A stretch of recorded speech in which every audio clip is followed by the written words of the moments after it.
ಅಧಿಕಾರಿಗಳ ಮೇಲೆ ಹಲ್ಲೆ ಮಾಡಿದ ಆರೋಪಿಗಳ ಬಂಧನ ಆಗಿದೆ. 10 ಮಂದಿ ಆರೋಪಿಗಳನ್ನು ಪೊಲೀಸರು ಬಂಧಿಸಿದ್ದಾರೆ. ಕಮರ್ಷಿಯಲ್ ಸ್ಟ್ರೀಟ್ ಪೊಲೀಸರಿಂದ 10 ಜನರ ಬಂಧನ ಆಗಿದೆ. ಫುಟ್ಪಾತ್ ಒತ್ತುವರಿ ತೆರವು ಕಾರ್ಯಾಚರಣೆಯ ಸಂದರ್ಭದಲ್ಲಿ ಅಧಿಕಾರಿಗಳ ಮೇಲೇನೆ ಹಲ್ಲೆಯನ್ನು ಮಾಡೋದಕ್ಕೆ ಒಂದಷ್ಟು ಮಂದಿ ಮುಂದಾಗಿದ್ರು. ಅದನ್ನ ಸಾಕಷ್ಟು ದೊಡ್ಡ ಮಟ್ಟದಲ್ಲೇ ಖಂಡಿಸಲಾಗ್ತಾ ಇದೆ. ಅಧಿಕಾರಿಗಳಿಗೆ ಏನು ಆರ್ಡರ್ ಆಗಿದೆಯೋ ಅದನ್ನು ಅವರು ಫಾಲೋ ಮಾಡ್ತಿದ್ದಾರೆ. ಆದರೆ ನಮ್ಮ ಹೊಟ್ಟೆ ಮೇಲೆ ಹೊಡಿತಿದ್ದಾರೆ ಅಂತ ಹೇಳಿ ಜನರು ಕೂಡ ಆಕ್ರೋಶವನ್ನು ವ್ಯಕ್ತಪಡಿಸುತ್ತಿದ್ದಾರೆ. ಅಧಿಕಾರಿಗಳ ಮೇಲೆ ಕೈ ಎತ್ತಿದ್ದು ತಪ್ಪು. ಹಾಗಾಗಿನೇ ಯಾರೆಲ್ಲ ಈ ರೀತಿ ಹಲ್ಲೆಯನ್ನ ಮಾಡಿದ್ರೋ ಅವರನ್ನ ಬಂಧಿಸಲಾಗಿದೆ. 10 ಮಂದಿ ಆರೋಪಿಗಳನ್ನ ಪೊಲೀಸರು ಬಂಧಿಸಿದ್ದಾರೆ. ಕಮರ್ಷಿಯಲ್ ಸ್ಟ್ರೀಟ್ ಪೊಲೀಸರಿಂದ 10 ಜನರ ಬಂಧನ. ಪ್ರಮುಖ ಆರೋಪಿ ಬಸವರಾಜ್ ಪಡುಕೋಟೆ ಎಸ್ಕೇಪ್ ಆಗಿದ್ದಾನೆ.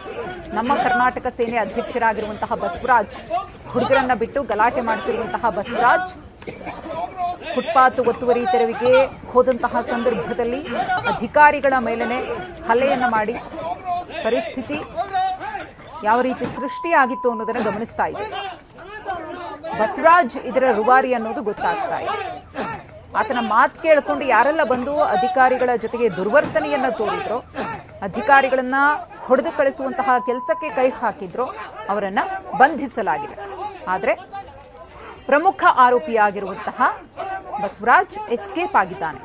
ನಮ್ಮ ಕರ್ನಾಟಕ ಸೇನೆಯ ಅಧ್ಯಕ್ಷ ಬಸವರಾಜ್, ಆತನಿಗೋಸ್ಕರ ಹುಡುಕಾಟ ನಡೀತಾ ಇದೆ. ಕೈಗೆ ಸಿಕ್ಕ ವಸ್ತುಗಳಿಂದ ಹಲ್ಲೆಯನ್ನು ಮಾಡ್ತಾರೆ. ಹೌದು, ಫುಟ್ಪಾತ್ ಒತ್ತುವರಿ ತೆರವು ಕಾರ್ಯಾಚರಣೆ ನಡೀತಾ ಇದೆ. ಕಳೆದ ಹಲವು ದಿನಗಳಿಂದ ಸಾಕಷ್ಟು ಮಂದಿ ಅಧಿಕಾರಿಗಳ ಬಳಿ ನಮ್ಮ ಮುಂದಿನ ಜೀವನ ಹೇಗೆ ಅಂತ ಹೇಳಿ ಪರಿಪರಿಯಾಗಿ ಕೇಳ್ಕೊಂಡಿದ್ದಾರೆ. ಆದರೆ ಯಾರೂ ಕೂಡ ಮಿತಿಮೀರಿ ಈ ರೀತಿ ವರ್ತಿಸಿದ್ದನ್ನು ನಾವು ನೋಡಿಲ್ಲ. ಕೈಗೆ ಸಿಕ್ಕಂತಹ ಚೇರು, ಬಿಂದಿಗೆ, ಏನು ಬಕೆಟು ಯಾವ್ದು ಸಿಗುತ್ತೋ ಅದರಿಂದ ಅಧಿಕಾರಿಗಳನ್ನು ಹೊಡೆದು ಓಡಿಸುವಂತಹ ಕೆಲಸ. ಇದು ದುಂಡಾವರ್ತನೆ ಅಲ್ಲದೆ ಮತ್ತೇನು?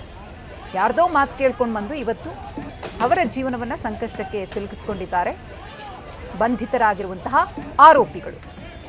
ಪರ್ಯಾಯ ವ್ಯವಸ್ಥೆಯನ್ನು ಮಾಡಿಕೊಡ್ತೀವಿ.